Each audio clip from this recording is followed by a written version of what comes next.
Invalid and null marriages of all assemblies of heretics and the Novus Ordo Sect. February 19, 2024 Anno Domini. Official decree of the Holy Apostolic See of Rome, in exile, by His Holiness Pope Jacobus I, nullifying and declaring null and utterly void all ceremonies of marriages performed within the assemblies of heretics, including the illegitimate orders of the SSPX, SSPX-MC, SSPV, and the sedevacantist heretics. Whether there is a valid recourse to obtain legitimacy of the valid marital status is explained and decreed by this Papal Decree, which decree is thereto published with the intention to prevent the Sacrament of Holy Matrimony to be contemned and defiled by their abuses and disregard of its laws by the IPSO FACTO, and declared, excommunicated members of all heretical assemblies without any exception.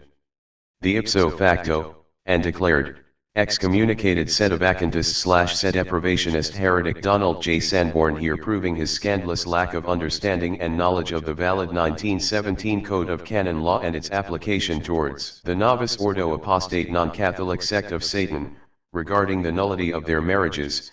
This is one of the worst examples of heretical evil and truly a very cunning work of the devil, how the evil spirit is employing his collaborators these heretics as Sanborn, pretenders to the clerical office in the Catholic Church and thus severed as enemies of God from the chance of their eternal salvation.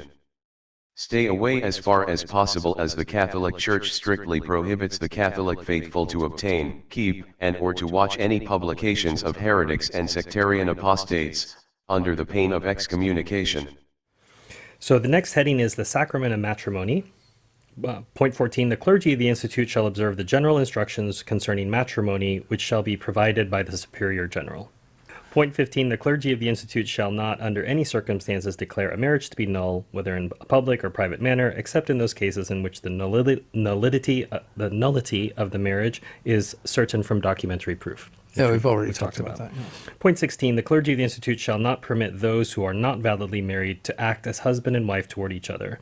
They may permit an invalidly married couple to remain together, provided that 1, there is a serious reason for their remaining together, 2, the invalidity of the marriage is not publicly known, 3, the invalidly married couple promise to act as brother and sister toward each other, and in fact take the necessary means to observe the promise, 4, there is no danger of scandal. I think there's actually been a couple cases in which you've seen this happen. There have been a lot of cases. You don't know. I know it wouldn't be public, right? But you'd be surprised. There are quite a few because because of the Novus Ordo annulments. They come in with Novus Ordo annulments. A lot of people come in with Novus Ordo annulments and they're remarried, and we don't accept them. And we say, you can't receive the sacraments. You can come to Mass, but you can't receive the sacraments. And most just go away, but some stay and observe all of those rules. Those are the general rules of the Catholic Church. There's nothing we made up on that. That was a common practice. Before the council and before all the annulment nonsense, it was probably much more rare. Because of the Novus Ordo annulments. They come in with Novus Ordo annulments. A lot of people come in with Novus Ordo annulments and they're remarried. And we don't accept them. And we say, you can't receive the sacraments. You can come to Mass, but you can't receive the sacraments. So this is self-evident that this person doesn't understand the canon law, because and they are stuck with this point, and it's thoroughly heretical and defies really the authority of the Church, and it is misleading those people who think that they are on good ground in the sense of their validity, or in fact the point is much more serious, because if we'll go through the canon law and present this is decree that we have established. This is decree of the Holy Apostolic See, which we record today. So it is binding in conscience. So people cannot allow themselves to accept something else. But in regards to the Sanborn, the excerpt is explicit. they regarding the Novus, they denying, in fact, the Sanborn, the sedevacantist, in his position. They denying that the Novus Ordo Sect does not have valid marriages. Moreover, they denying the constraints of the canon law, which invalidates marriages that are done by non-Catholic ministers, in this sense, when they are baptized. We will go through that because there are many constraints. We will go through all that. We have the compilation and all this.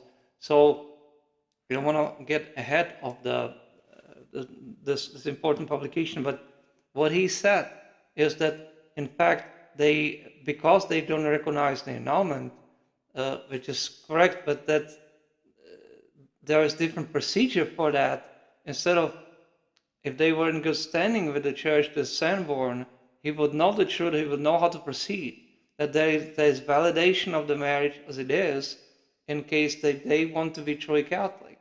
And in that case, they must accept them, examine them, they have to abjure the heresy, they have to go through all the process and all this in regards to this Novus Ordo Sect. They will have to be conditionally baptized because there's no way to really trust, but that it does not invalidate that position as it is when they can be accepted in the church or anything on the kind. They have to be examined though whether they understand and believe the rudiments of the faith, which means catechism and everything else. But in regards to their marriages, they are invalid. So there's really not a whole lot that can be done now. They have to be married in the church. And so even though we regard them as non-Catholic, in the sense of non-Catholic sect, they are using the name of Catholic, and they were baptized possibly with Catholic rite. So in that case, they are subject to the church, subject to the authority of the church, and they have to be obedient. They are subject to these laws, including the marital law, the law of marriage.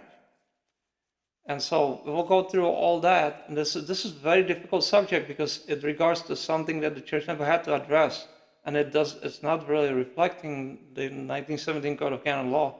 It's because they didn't have the problem with non-Catholic sect using the name of Catholic.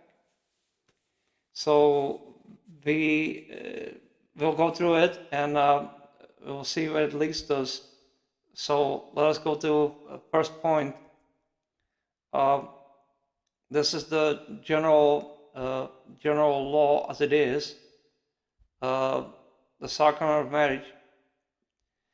Christ the Lord himself raised the matrimonial contract among baptized people to the dignity of the sacrament. Therefore, among baptized people, there can be no valid marriage contract unless it is at the same time a sacrament, which makes it very difficult for the Novus Ordo Sect because the damage is done by that they accept annulment, and they made it into their routine as it is. So then there's another point. The essential qualities of marriage are unity and indissolubility, which in the Christian marriage receives their peculiar firmness by reason of the sacrament. The valid marriage of baptized people is called matrimonium ratum before its completion by the conjugal intercourse, and ratum and consummatum if conjugal intercourse to which marriage of its nature tends has taken place, and by which the married become one flesh. That's our Lord says, and they shall be two in one flesh. If after the conclusion of the marriage contract the parties have lived together, consummation of the marriage is presumed in law until the contrary is proved. Valid marriage of unbaptized parties is called matrimonium legitimum. To get a little bit bigger here. Invalid marriage is called matrimonium optativum if it was contracted in good faith by at least one of the parties until such time that both parties become certain of the invalidity of the marriage. The marriage of baptized people, this is 1015 canon. There's about 400 pages regarding the commentary on the canon law. The marriage of baptized persons is regulated not only by the divine law, but also by canon law, saving the competency of the civil power over the merely civil consequences of the marriage contract.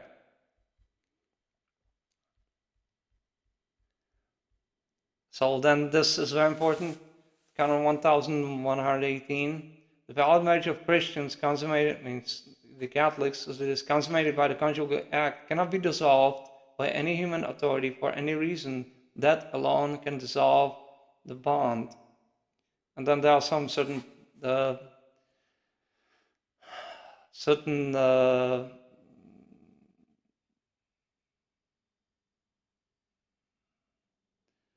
unconsummated marriage between a baptized person or between a baptized and unbaptized is dissolved by law through some religious profession, as well as by dispensation of the Holy See granted by good reason as the recourse of either of both parties, and so forth. That's a special situation. This is, I've already shown this. The witness says to a marriage must be present simultaneously with the minister of the church. This is in the Catholic Church as it is done. At the same time, and both witnesses must be present at the same time. As to the qualities of the witnesses, the distinction must be drawn between valid and illicit assistance. Valid assistance can be rendered by all persons of either sex who are physically and mentally able to realize the meaning of the marriage contract. Non-Catholics, pagans, and infidels are not excluded. But illicit assistance at Catholic marriages can be rendered only by Catholics, unless the ordinary, for grave reasons, permits the assistance of non-Catholics and provided no scandal is given. And then, this is one of the things that we need to, because it says, lastly, calling a priest does not affect the validity of the marriage, which therefore may be contracted validly in the presence of only two witnesses. This is a situation, extraordinary situation in regards to when there was no other way and there's dispensation of the law, which in regards to the difficulties in missionary countries, when the priest cannot be had for over a month, that they cannot wait with the marriage, and so forth, there are certain circumstances, then in that case they can proceed with just two witnesses and so forth. At Catholic ceremony, they must be Catholics present, so it renders the whole situation immaterial today. Canon 1094, and this is very important. Only such marriages are valid as are contracted before the pastor or the ordinary of the diocese, or before a priest delegated by either the pastor or the ordinary, and at least two witnesses, in conformity, however, with the rules laid down in two following canons, and with exceptions mentioned in canons 1098 and 1099. The ministers of the church and witnesses. The ministers of the church are the pastor or the ordinary or their delegate. Who is a pastor? The answer is given in canon 451. He is the priest upon whom the parish has been conferred as his own in title, and who has the actual care of souls by the authority of the bishop. Therefore, a so-called habitual pastor is excluded. We'll explain this. We just go through these things. That's canon 1066. A marriage not contracted in the presence of the pastor, priest, and two witnesses is not merely illicit, but also invalid. If it is contracted properly, no unholiness attaches to it. That means, however, it may happen through ignorance of the pastor, on the part of the pastor, or by surprise, or in its consequence of stubborn refusal of the two conditions or promises, that the marriage is contracted in the prescribed form, yet without dispensation, and therefore unlawfully. In that case, the mode of procedure will be following. If the parties were married in church and not before a non-Catholic minister as such, The pastor shall instruct them, and then the penance will go a little bit smaller so that it fits. And this is all that you can pause it and stop and read it. And this is all that may or should be done in such a case, for the marriage is valid and the dispensation cannot affect its lawfulness after it has been contracted. But it says, if it was done in the church and not before a non-Catholic minister.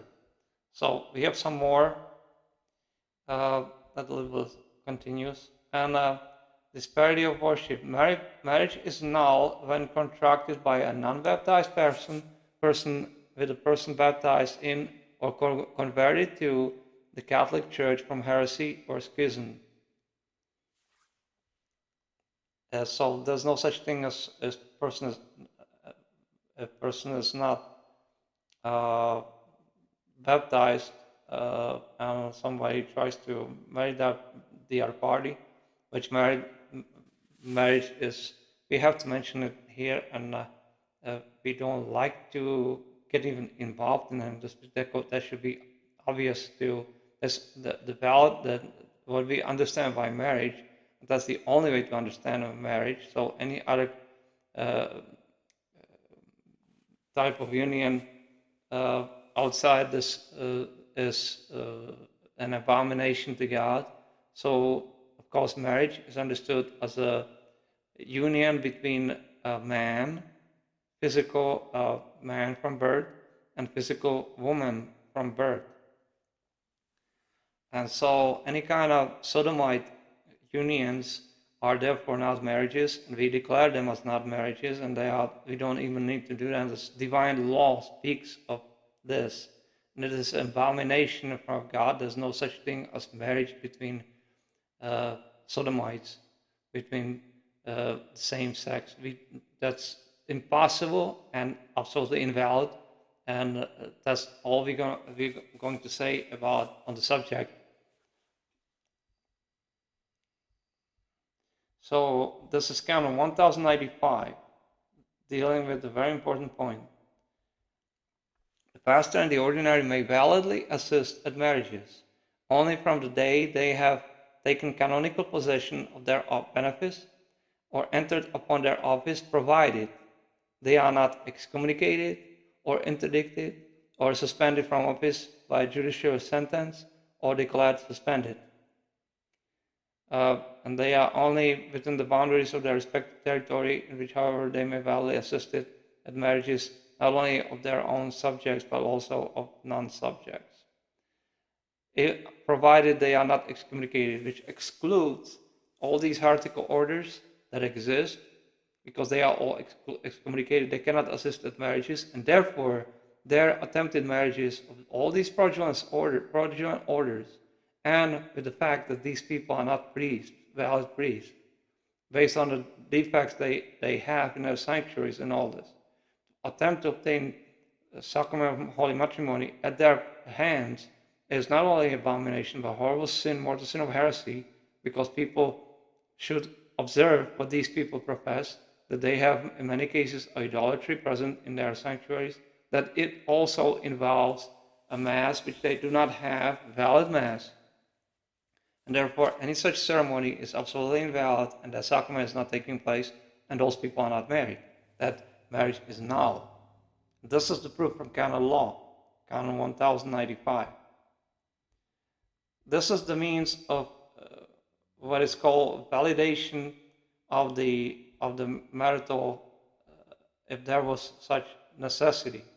So we don't really need to go through all this, but we want to encourage those who just have been watching this publication to not to give up, or not to have, because the church provides the means to obtain this, or that this kind of dispensation from the law or validation of their marriage, or in the present time the case of what really took place that would involve only those very old ones who are truly married in the church, whether they are still living. So this is a very difficult subject as it is, because we really truly don't know how many people that would be. But all those who attempted to be married with these heretical, fraudulent, illegitimate assemblies, the SSPX, SSPX, this resistance, this fraudulent order of Society St. Pius V, or the sedevacantist heretics, that's all declared null and void, invalid. So that's no marriage. So in that case, yes, they would have to be married in the church and renew all this, although their consent was given, but on account of they didn't pay attention of where they go to, and that they go to heretics, and these people had no authority to do this, and they have no authority to administer this Holy Sacrament of Holy Matrimony. In that case, that invalidates in front of God. And they cannot be declared as non-Catholic sect, as the Novus Ordo Sect. But the Novus Ordo Sect, the situation is very peculiar, and we will address that a little further on, because of their claim of being Catholic, and because of their adherence to some of the points of doctrine and so forth.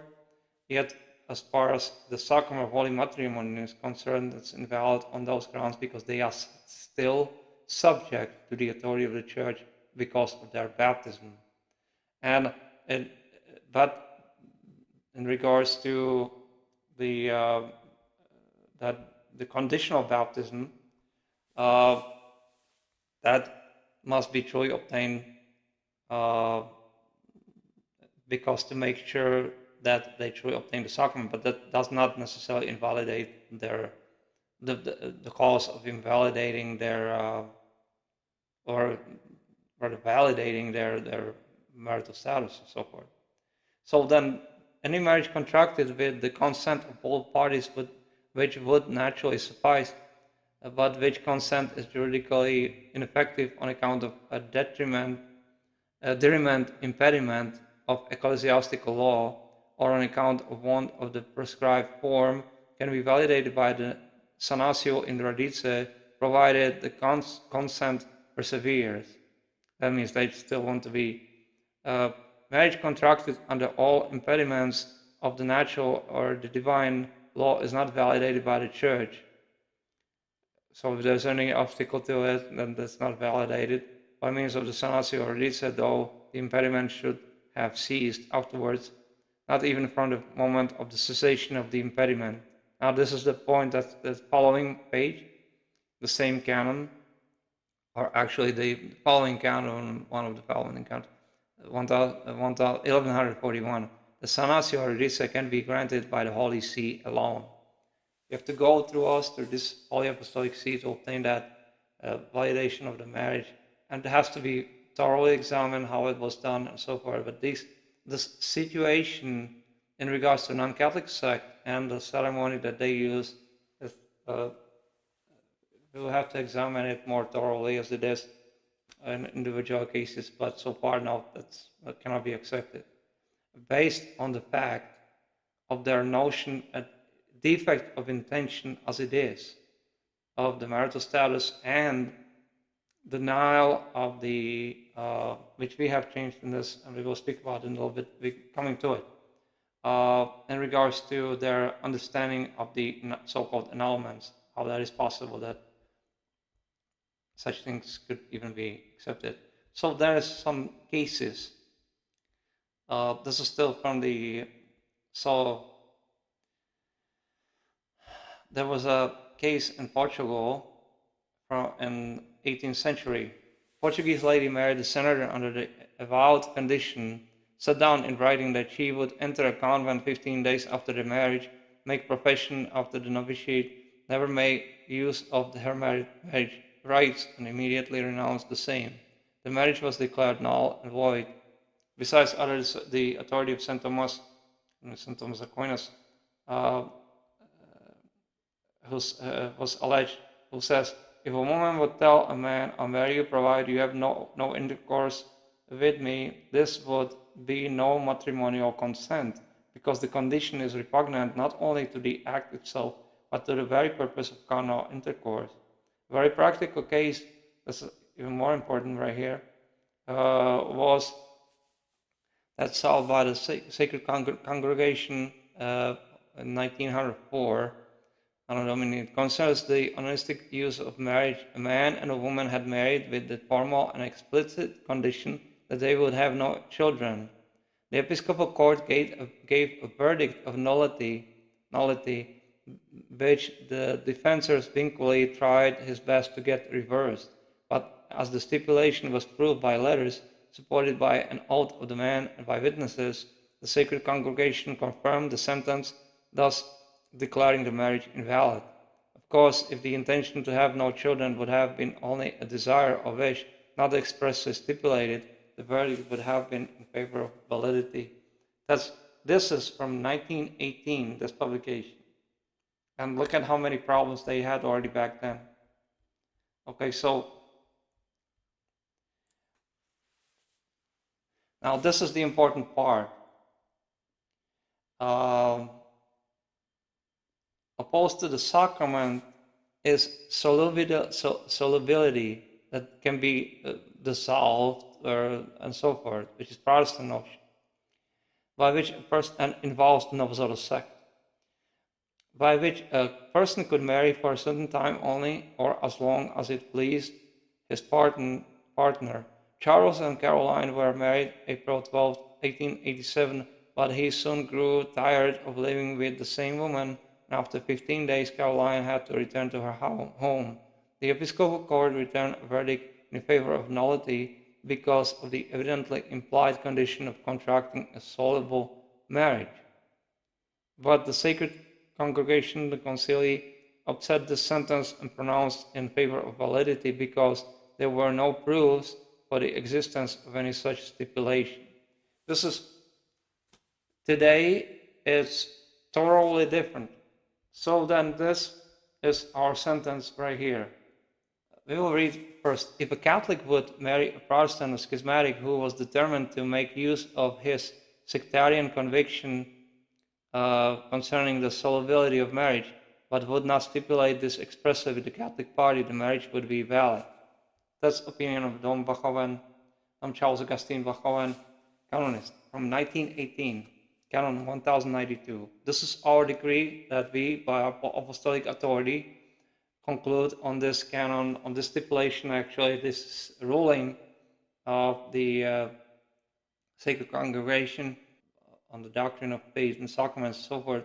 From now on, it does not suffice to enter upon a valid marriage and still hold, but not expressly stipulate, that one of the parties holds the heretical solubility of marriage, which is a direct heretical perversion of the whole sacrament. Therefore, both parties must be fully accepting in conscience the doctrine of indissolubility, or otherwise their marriage is declared null and invalid.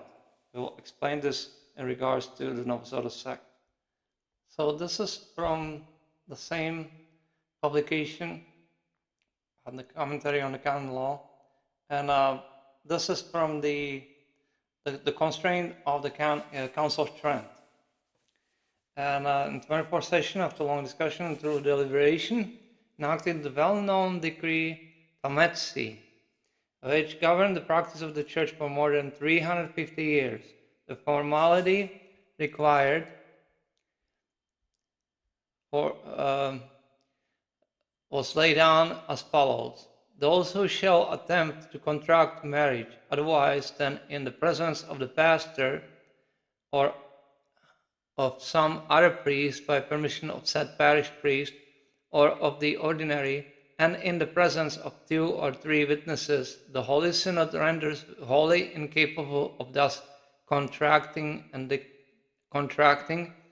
declares null and void, as it also invalidates and annuls such contracts by the present decree. Parocus, that means the pastor of the parish and so forth. So then, in this regard, that is self-evident. So that is incorporated in present time canon law and therefore, the last point is the proof. If proof was furnished from the statute or archives or other authentic documents that the Tamezzi was promulgated in a certain parish, all Catholics were bound to abide by it under penalty of invalidity. If people decided that they will not be married in the church, then they incurred the marriage was declared invalid. So we have already stated this. This is from Pontifical Romanum, and it shows the form itself. We apologize for the quality of that print, but that's we had for a long time. We have some others. We will have to pull the book and show it. But in essence, it says,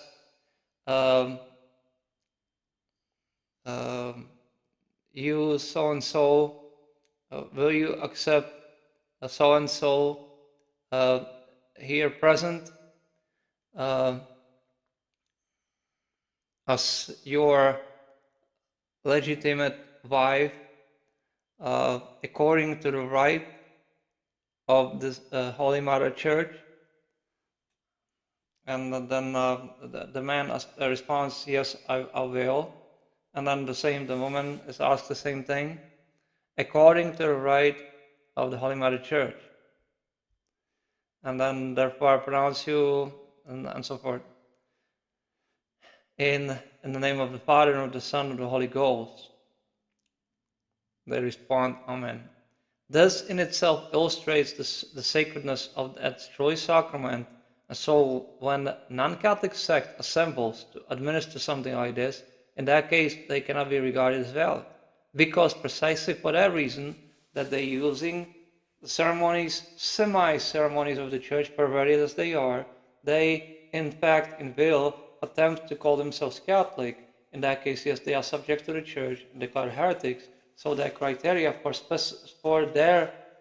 this particular item is they are actually not being, they fall under the same category as the heretics we have already mentioned, those who celebrated the 1962 invalid missal that was introduced by the enemy of the church from Cali after he severed himself from the papacy.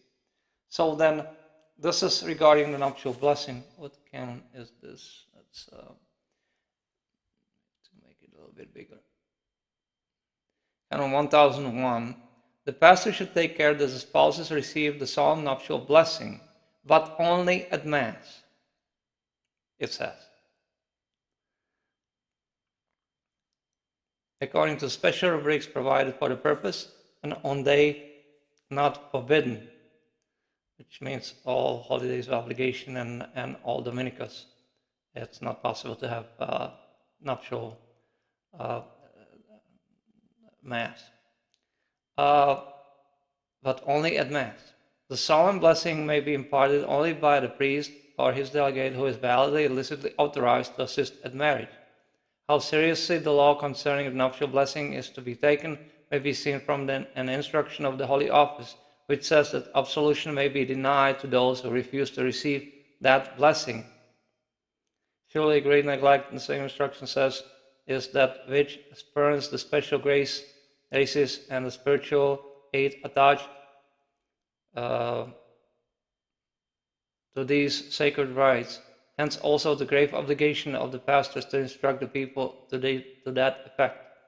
Therefore, there's no such thing that the heretics can give all these listed, including the Novus Ordo. They cannot give this nuptial blessing, which is the protection of the grace of God. The blessing of a proper marriage receives the special graces from God, that means protecting the marriage and safeguarding it until one of the parties dies and so forth. But it means until the marriage validity lasts and so forth. So then there's the legitimacy of children. Legitimate children are those conceived or born in valid marriage or in marriage contracted in good faith through invalidly. If married people make some professional, so far we will pass over that.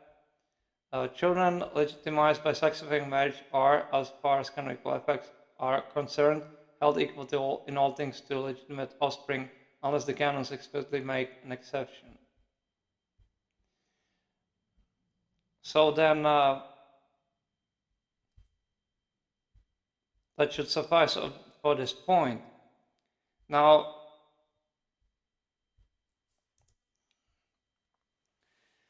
the main point as it is that all these heretics have perverted the laws of the church. They do not possess the clarity of understanding. They do not possess the guidance of the Holy Ghost, and therefore they are incapable of explaining what it is. Now, in 1918, 1917, when that code was promulgated, they didn't have a problem with Novus Ordo Sect, non-Catholic sect, using the property of the church. They didn't have to be elsewhere. The Vatican was not moved somewhere else. And although the popes were persecuted on and off, as it is, they still remained in the same place, and the authority was stand as it was. And after the wars, the First World War and Second World War, all remained as it is until these enemies of the church with communist connections started perverting things. And that's what was the cutoff. That was in 1962, when Roncalli, who was validly elected to the papacy as John 23rd, began to change these things and began to destroy truly the rights of the church, and that's how he severed himself from the papacy. And then ever since that, it became horrifying as it is. So we want to address a couple more things. We have shown this just about every heretic. By the very fact that a person communicates in the sacraments with a heretic who is cut off from the church, he sins and thus approaches the sacrament insincerely and cannot obtain grace.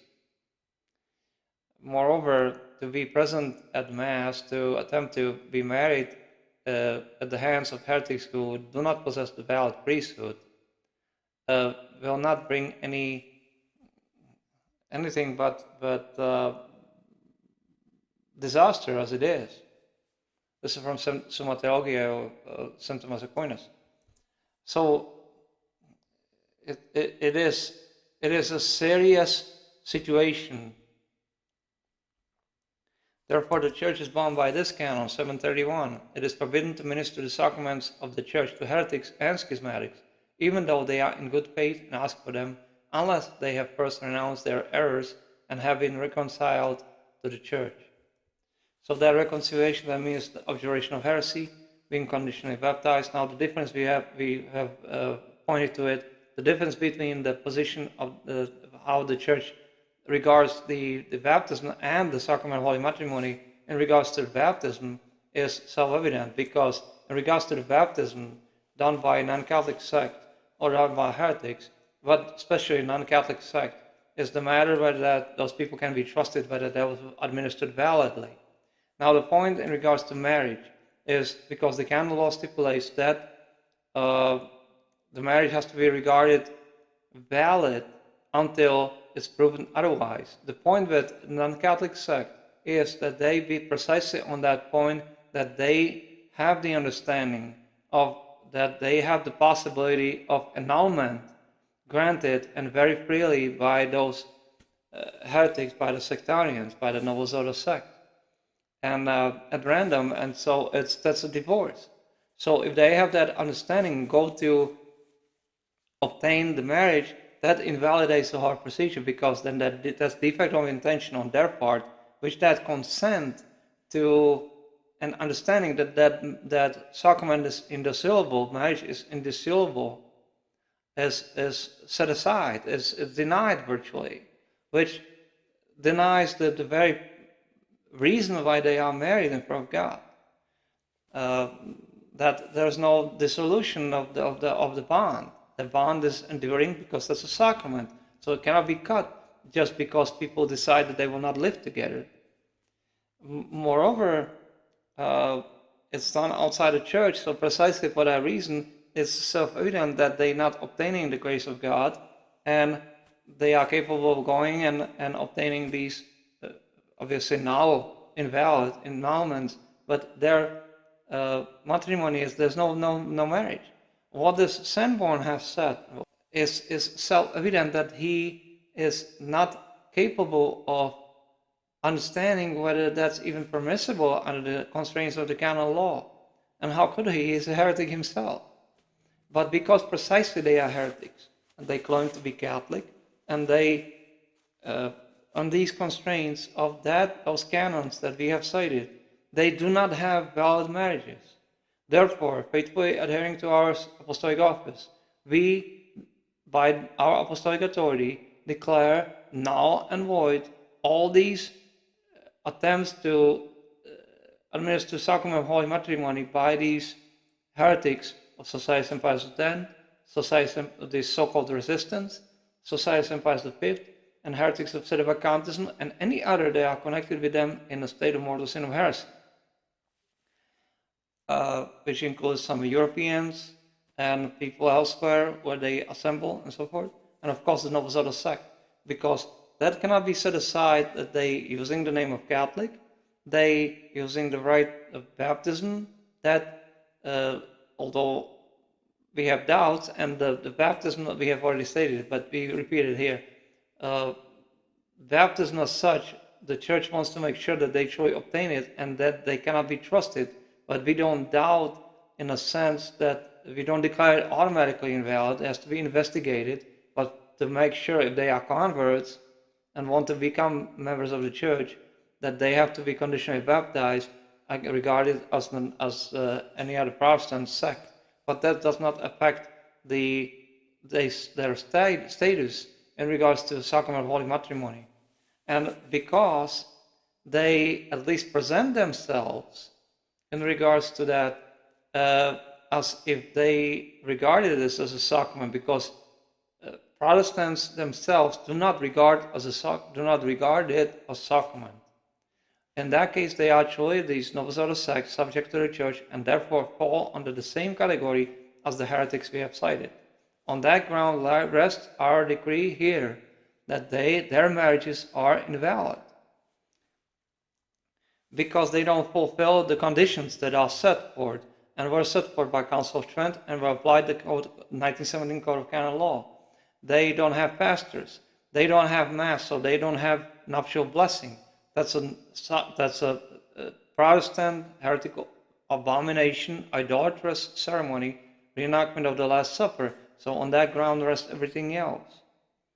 Those people claim to be Catholic, they're using the holy name of Catholic in sacrilege, and therefore this is their punishment also. So in order for them to obtain valid holy matrimony, valid marriage with all the protections, they have to become members of the church.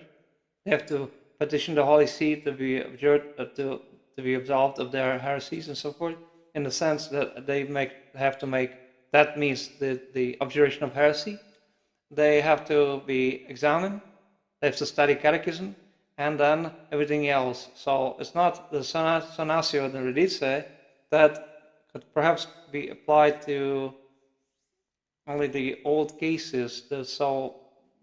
But we wanted to illustrate that there is always way that the church, in regards to converts, those who converted from heresy, would be regarded and so forth, but not people who do not fulfill the conditions. And precisely for that reason, that since they claim membership in the church, they are bound to obtain, they do not possess it by way of canon law and by way of being heretics, but because they regard the holy matrimony as sacrament of the church, they are still subject to that condition. And this is our decree as it is, that precisely because the church never had to deal with this. Future, if there will be a successor, because the church has the authority to change these criteria, he can make it even tougher for them to continue. But this is to make sure, as the intention of the Council of Trent was, to make certain that there is no intrusion, that the faithful only go to places that are truly controlled by the church and not by some impostors, some heretics who have no intention to be Catholic. And then there will be a great disaster as such.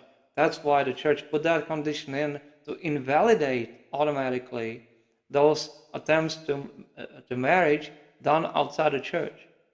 And therefore, in that regard, the same principle applies to this situation today that we have. That means that Novus Ordo Sect does not have valid marriages. Heretics of SSPX, SSPX-MC, the so-called Resistance, Society St. Pius V, and any other entity, including those tied with the Novus Ordo Sect, the Fraternity of St. Peter, and whatever else they now call themselves, any other entity, they are all excommunicated heretics, and they do not have valid marriages, because it is done outside the church by heretics, and therefore there's no marriage. And the only way to be married, you have to be married inside the church, inside the Holy Mother Roman Catholic Church, by the authority of this Holy Apostolic See. And there's no way around it, and there will be no way around it. And there's no possibility of admitting any compromise on this because of that constraint. The faith comes first, and the Sacrament of Holy Matrimony cannot be tampered with and will not be tampered with. And so, because precisely of these constraints what we have presented, we will show it again. That's the Council of Trent, right here. Those who shall attempt to contract marriage otherwise than in the presence of the pastor or of some other priest by permission of said parish priest or of the ordinary, and in the presence of 2 or 3 witnesses, the Holy Synod renders wholly incapable of thus contracting and declares null and void, as it also invalidates and annuls such contracts by the present decree. And that should suffice for the understanding, because it's truly there's no way to help these evildoers to continue their evil. And not only that, but also this. This is our ruling today because it needs to be done. Because we'll go a little bit back. Because they decided that they will split.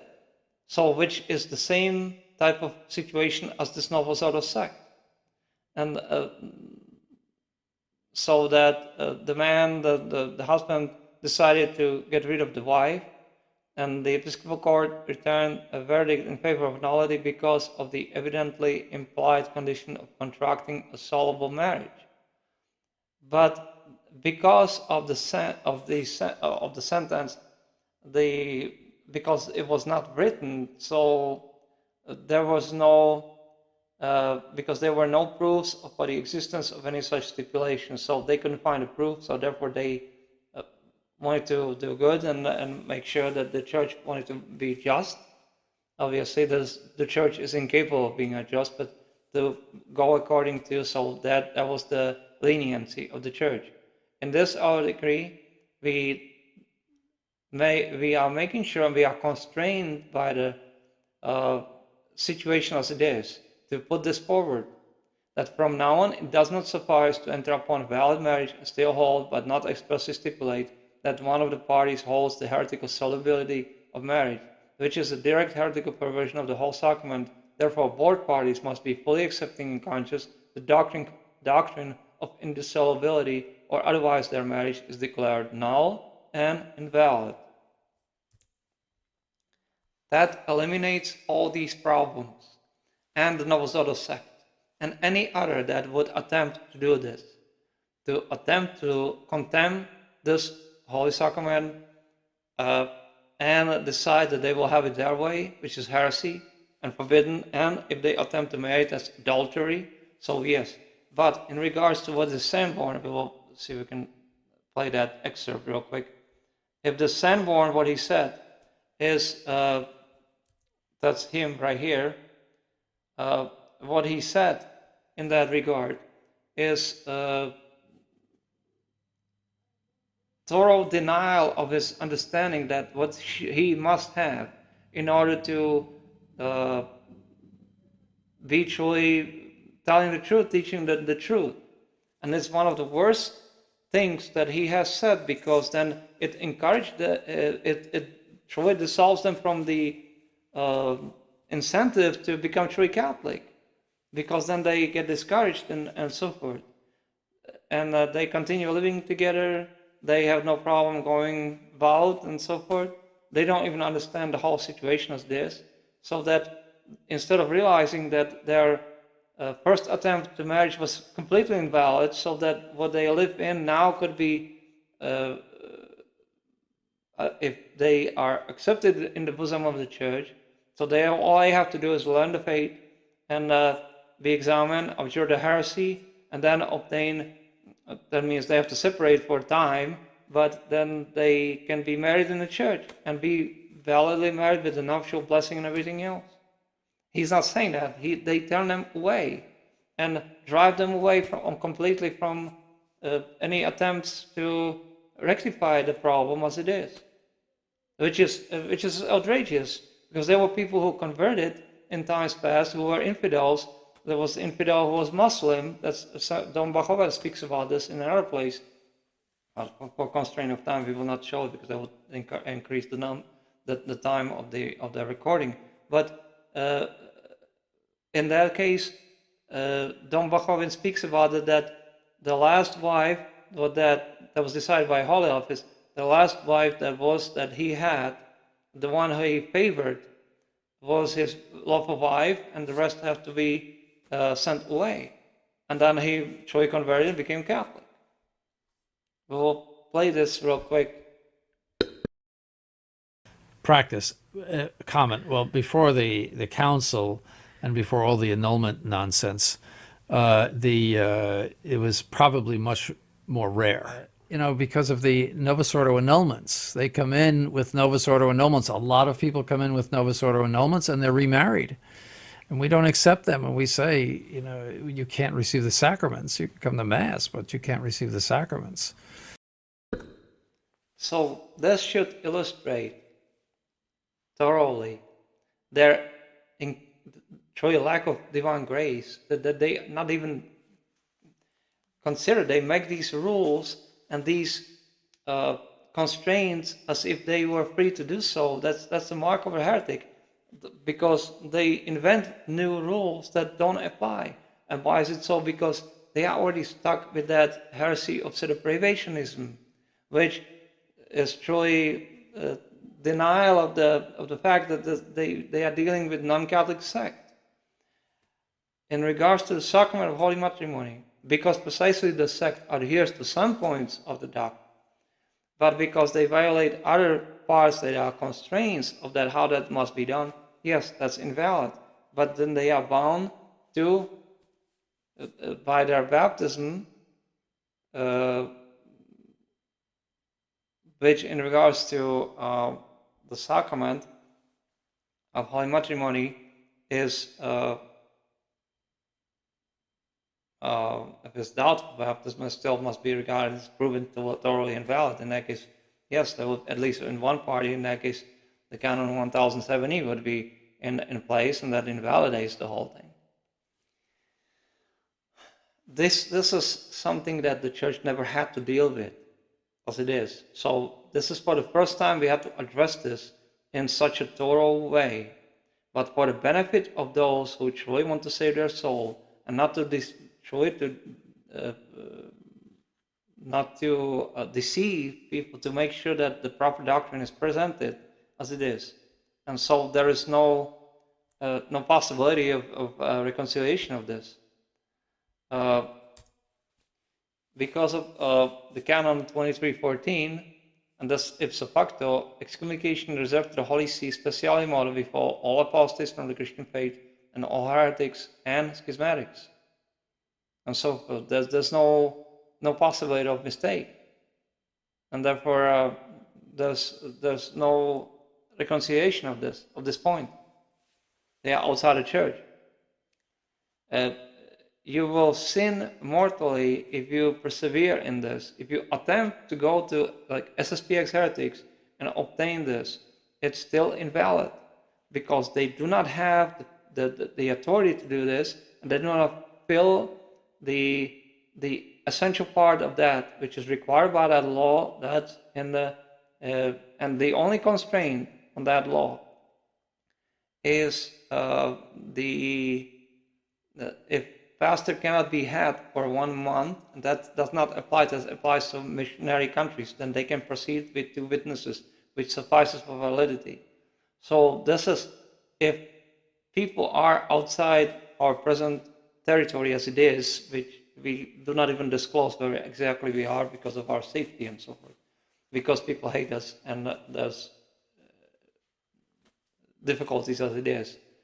But those who, let's say, would not have chance to come here to become part of the church, and then if they want to be married and they have fallen into this kind of situation, then the only other how they can proceed is they will have to supply us with the information, and everything else we'll have to consider it individually as it is, because this is difficult to speak in general terms. It's truly, they have to be investigated, and everything has to be thoroughly done. So it's not an easy subject as it is, because it involves 2 souls, and it involves truly those who are, whether they are Catholic, and like we said, in the commentary on this particular sacrament, it is 400 pages of truly examples and all this. So it's not a simple subject. There are certain constraints of what can be admitted, and plus the new situation with the Novus Ordo Sect that makes the situation remarkably even different than it was previously. But that principle is reflected in there. And that is this principle also. It is forbidden to minister the sacraments of the church to heretics and schismatics unless they have first renounced their errors and been reconciled to the church and so forth. That these people are enemies of the church is self-evident truth, and that they have perverted all there is, all they could lay their hands on, and they are not willing to amend, is self-evident truth. This is one of the canons, 1258. It is unlawful for the faithful to assist in any active manner or to take part in the sacred services of non-Catholics. Merely passive and material presence may be tolerated on account of civil office or for the purpose of showing respect to persons to be approved in doubtful cases by the bishop for grave reasons, as funerals of non-Catholics, their marriages, and similar solemnities, provided there is danger of neither perversion nor scandal. Now, this is another situation as it is, because we have explained the constraints of the definition of the church in canon law. Now, there could be objection. Why not regard this Novus Ordo Sect as thoroughly non-Catholic? And that's very good objection as it is. But in regards to the Sacrament of Holy Matrimony, which is peculiar to Catholic Church and no other, Protestants don't regard it as a sacrament. In that case, yes, they fall under the jurisdiction, they have to follow the same rules. In that case, yes, it is the criteria applies, and we already explained the rest of it. It is invalid based on that fact. Otherwise, they don't belong in the church. As heretics, apostates, and so forth. And it is impossible to even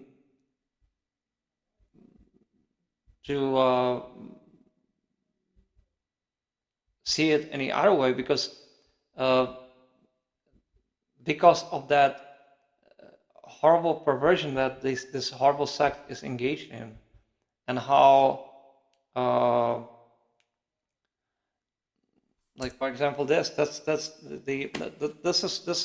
the essential part.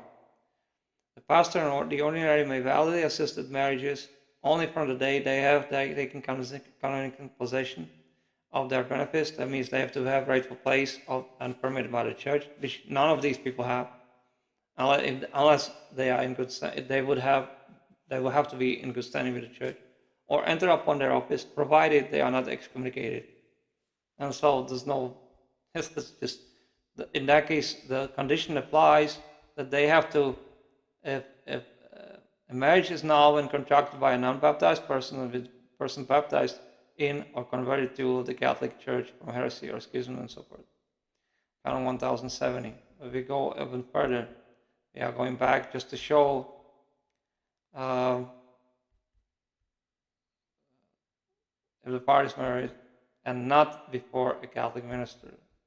So that excludes a marriage not contracted in presence of the pastor, priest, and two witnesses is not merely illicit but also invalid.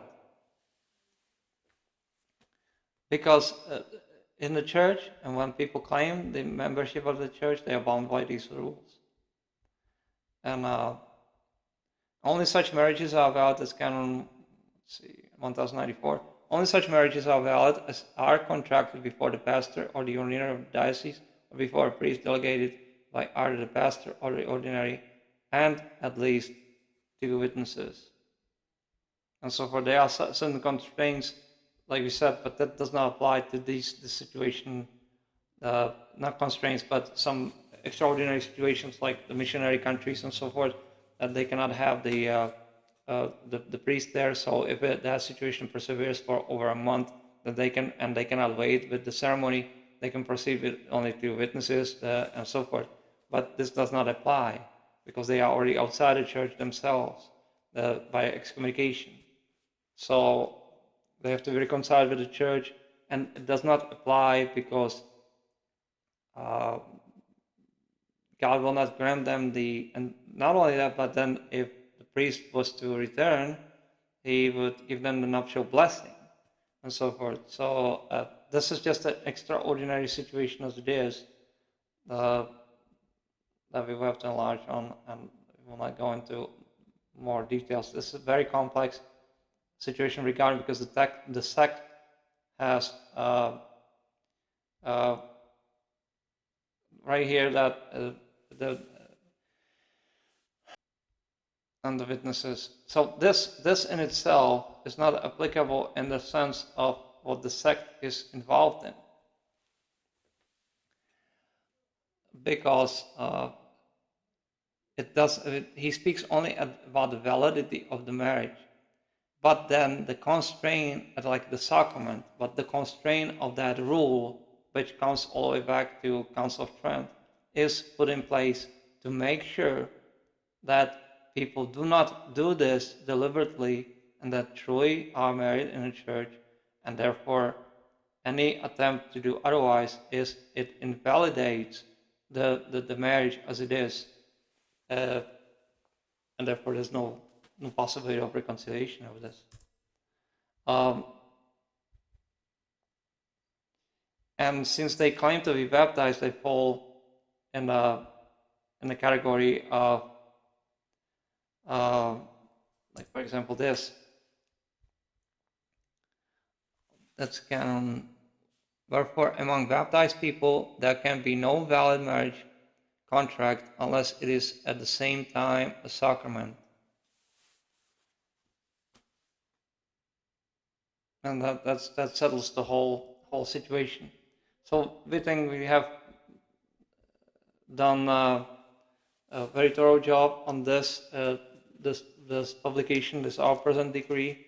If therefore anyone decides to neglect to obey or to contemn this our present decree, or refuse to follow or attempt to otherwise refute this our decree in regards to Sacrament of Holy Matrimony, let him be understand that he or she will incur the wrath of God Almighty and of the Apostles St. Peter and Paul, because this is infallible doctrine in regards to what follows, and the rule stands as it is, as we have demonstrated, precisely for the protection of the Catholic faith, which is nothing else but Catholic tradition, for that purpose that people cannot go to places that are run by heretics, will have to seek to be reconciled with the church or to become part of the church for the first time in their lives. And for such, yes, we will be glad to help, and that's our duty towards God. But for the rest, they are still in their sins, and they cannot be absolved by heretics, because heretics cannot absolve, and they cannot be reconciled with the church unless they go through the process of abjuration of heresy and so forth. And so that should suffice today. And the constraints had to be made by us today because of the situation as a non-Catholic sect claims the name of Catholic and deceives many people in the world into following their fraudulent and heretical religion that is not Catholic, that's not Catholic tradition. And then they are deceived, and in that case, they are on their way to hell as heretics and outside the church. That should suffice today. It is dogma divinely revealed outside the Catholic Church, which is this Holy Apostolic See, without the practice of the Catholic faith, which is nothing else but Catholic tradition. There's absolutely no salvation. All heretics, infidels, or apostates, or enemies of the church, like the communists, socialists, and so forth, atheists, all such people burn in hell and will burn in hell if they die in such a state of their soul. Do not be one of them. The time of the divine punishment is near, and we pray that people will finally reflect on what the church goes to and realize that although we are being persecuted by the devil himself through these henchmen, what they publish and all this, how they lure people into their assemblies, and the church is left to this kind of deplorable situation as it is, and that people don't believe us, that doesn't alter our duty towards God to produce these publications in order to show people that that's the truth as it is, that's how they must follow it, and that they are obligated by divine law to obey the church and follow what we teach. And that doctrine itself leads them to being truly Catholic, and that if they follow the teachings of heretics, which we have demonstrated in many publications before, and this remarkable one, what this Sanborn, this heretic Sanborn is producing, is outrageous. It's truly, it shows their inability to see the truth and being able to teach it, nor willingness. They do not have the willingness to teach the truth of salvation, because they serve the devil, and the devil leads them to falsify these doctrines and to present themselves as if they were somehow endowed with being able to teach the truth, and they are not. God is not helping them because they are his enemies as heretics and outside his church, this true Roman Catholic Church, outside of which there is no salvation.